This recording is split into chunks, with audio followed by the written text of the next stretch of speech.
All right, so here's what we are working on today. I busted this axe several months ago, and it's just been sitting in my shop ever since. You know, this is probably a 3-pound Michigan, and right before I busted it, I flattened this pole. Flattened the pole because I wanted to use it for more functional things. You know, this is as special purpose a felling axe as you're ever going to find. Michigans are designed for, you know, coniferous soft wood trees. Michigan logged white pines. That's what they had in Michigan. And so this axe was designed for that purpose. It's got a very wide bit. It has generally very thin cheeks. If you look at these Michigans, usually about 3 pounds. I've never seen a boy's axe Michigan. A Michigan boy's axe. Never seen one. And they all have rounded poles. Why they have rounded poles, I have no idea. But that's what they have. All right, you know, what I'm gonna do is just eyeball it here. Now, what I have going are earplugs. I have ear muffs. I have a respirator. And I have safety glasses. I have safety glasses as long as these don't fog up, is what I will tell you.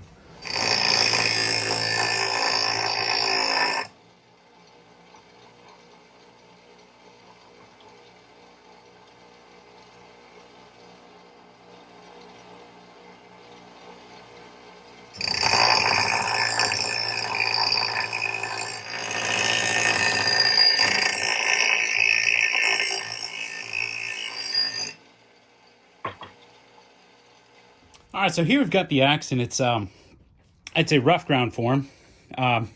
Wow, that's a crazy thick bevel right there. I mean, it's 90 degrees is what it is. But boy, that's also probably an 1/8 inch thick. This is just super thick. I took off probably 3/4 of an inch on this axe.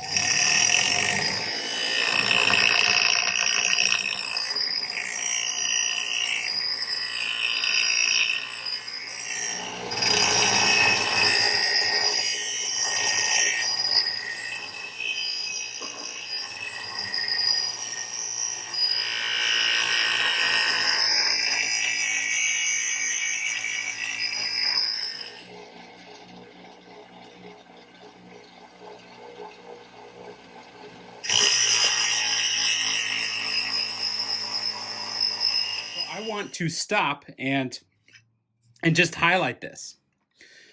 This is a screw up. I got greedy. You can see I got greedy. I got too comfortable, and I burned the tip. Now, one thing I do want to point out is how much material I have taken off of this axe. And this is the first time that there has been any hint of overheating that metal. And I am not worried about this at all. This is going to come off anyways, but it's a good reminder. The thinner your axe gets, the more likely you are to burn the tips. So this is the point where I have to be really cognizant of slowing down. The other thing I want to point out is you cannot get as easily a convex grind, a true convex grind with a belt sander. I mean, you can, but you need a nice one. And you need good technique. With a stone, with a circular grinding stone, it just comes naturally. In fact, you can't really. It's just as hard to grind a flat bevel with this grinding stone as it is to get a convex bevel with a belt grinder. So you know that's another reason I want to use a bench grinder for this. Bench grinders also run cooler. They're coarser, so there's less friction. Anyways, enough jibber jabber. I'm gonna get right back to it.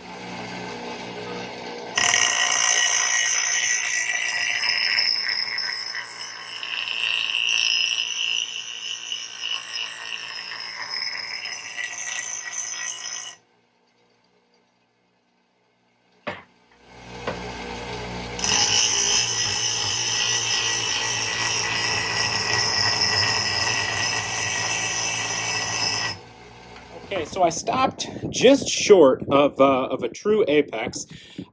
You know, I would say this is where the factory would have stopped when Woodings Verona sent this out. You know, if you look at that, I mean, this is sharp enough to nick you. Definitely not sharp enough to chop though. Yeah, I can see there's a lot of glinting up here. You know, they call that the candle. If you can see that, all this white on the bit there, that's all the candle. So what we're going to do from here, and you'll notice there's just the tiniest amount of that burn spot here, and I'm really ticked off I did that. I knew better, and I knew I was pushing the envelope. I knew I was pushing the envelope when I did it, but look at that beautiful convex. We have a really nice true convex. True convex, I mean, if you ask any knife guys, convex grinds are the hardest. That's why you'll notice when you go shopping around for a nice knife, all the convex knives are more expensive. Without fail, every single one's going to be more expensive.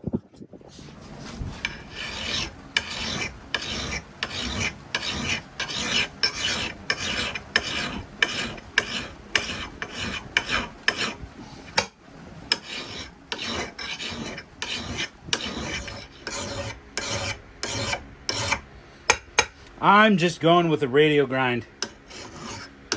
I'm a radio grind kind of guy. What I'm trying to focus on is the glinting, is the candle here. This is still fairly, you know, it'd probably scratch me, but I could run my finger on that and it won't be terribly sharp. I'm still too thick down at the heel, a little bit at the toe, and a little bit up here.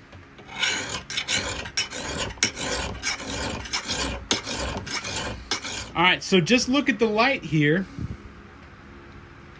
Where there's light, it needs to be sharpened. There's no light here. Light here, no light at the bottom. This would slice you open right here. This one spot on the bottom here, that's what we want to be throughout the whole bit. But we've got dull, sharp, and sharp, which is what I'm going for. I do want a little bit thicker of a center line here on either side. So what I'm going to do now is I think I'm going to switch over to kind of a secondary bevel. I'll go probably about a 45-degree angle on the filing from here on out.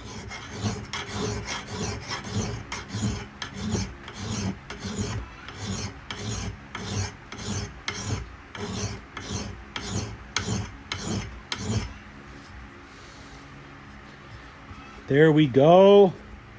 That is exactly what I'm hoping to see. Here and here. And just a little bit, it's a little bit fat here. So, I mean, it's amazing. You know, look where the light shines. 3 spots.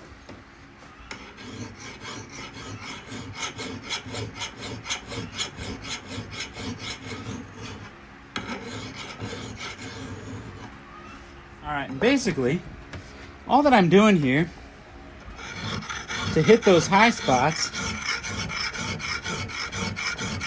is this, you know, sort of burnishing. Because I could really do this with a stone.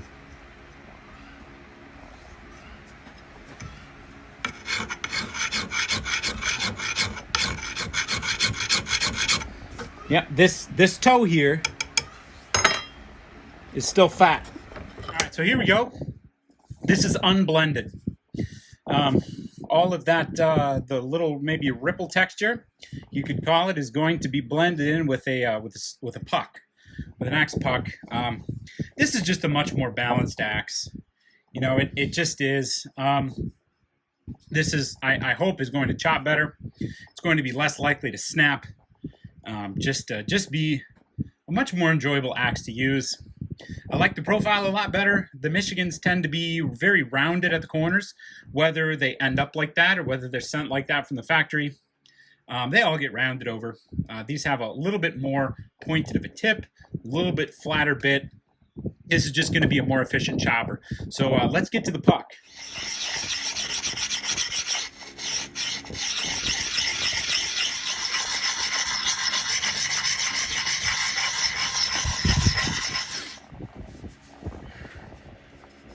can still see just the remnants of that bench grinder. But here we go. Look at that. Look at that edge. It's coming along. This would be choppable. Absolutely choppable. And if you're a purist, you'd say you have ruined this axe. It's no good anymore. The temper is ruined. It's going to be soft. So I mean, I'm curious. I want to see. So this is 65. We'll go on the bit here. Yep. So 65 leaves that scratch, and it cut well. It cut deep. Well, you know, why don't I? Can I test this little piece here? That'd be a good comparison here. All right, let's see if I can. Yep. Okay. So it cut 65 on both. Remember, these two should be the same hardness. If my bench grinder burned the steel, if it ruined the temper, this should be quite a bit harder than this. So let's go down to 60. And 60 cuts. You know, cut here and here. Not quite as deep. Let's see. Let's get 60. And I just really don't want to. I just know I'm going to slice my finger open if I get stupid with that. So let's see if I can put this in the vice grips. I need a little bit more tension there.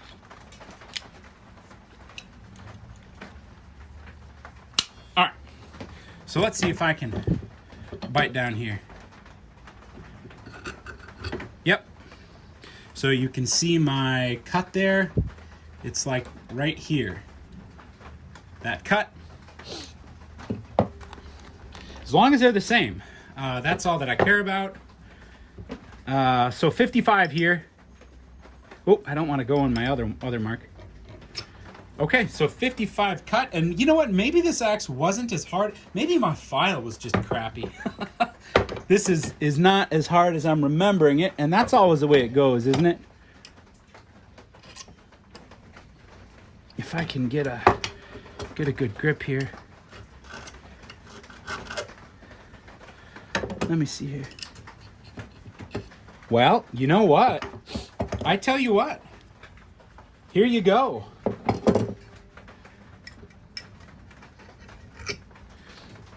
$55 cuts. I'll do it on a clean spot for you, right here. Look at that. I mean, it doesn't cut deep, but it cuts. You can see right there. Whereas on this little bit here, you know, it also cuts. You're gonna have differential hardening on a bit to some extent. So generally speaking, the further in you go on your axe head, the softer it's gonna get. This pole is not hardened at all. The bit is the hardest part of the axe. Generally speaking, within an inch or two, that bit is going to be the target Rockwell, you know, probably 55, generally 55 to, you know, 57. And some axe, you know, 50 to 60. Some axe makers try for 57, some try for 55, and then if it ends up 54 or 56, no big deal. So you can't solely attribute the fact that, you know, oh, there we go. The fact that, you know, that 55 file bites maybe a little more shallow on the bit than it does on the head, which, you know, should be softer if you listen to the purists. But you know, that could also be explained by the fact that I did take a ½ inch or maybe even more, maybe even 5/8 off of this bit. That's a lot to take off. So, you know, in any event, even if I did soften this axe, it's probably, you know, it's probably 50, you know, mid 50s, 54, 55, somewhere around there. That is still a very usable hardness. I can't test for temper. I don't have the equipment to test for the temper of an axe. Generally speaking, you got to cut into it anyways. to test for the temper. The real test is going to be if I can put this into the wood and it takes damage or not. Unfortunately, today is just a disgusting day. It's been raining cats and dogs, raining all night, all morning, all day. So probably won't be doing that today, but check it out. You know, hope this was interesting. Hope you learned something. And if not, maybe you can educate me. Let me know your thoughts. Share your experience. I appreciate all of it. So I did that on purpose. All right, guys, we'll catch you next time. Thanks for watching.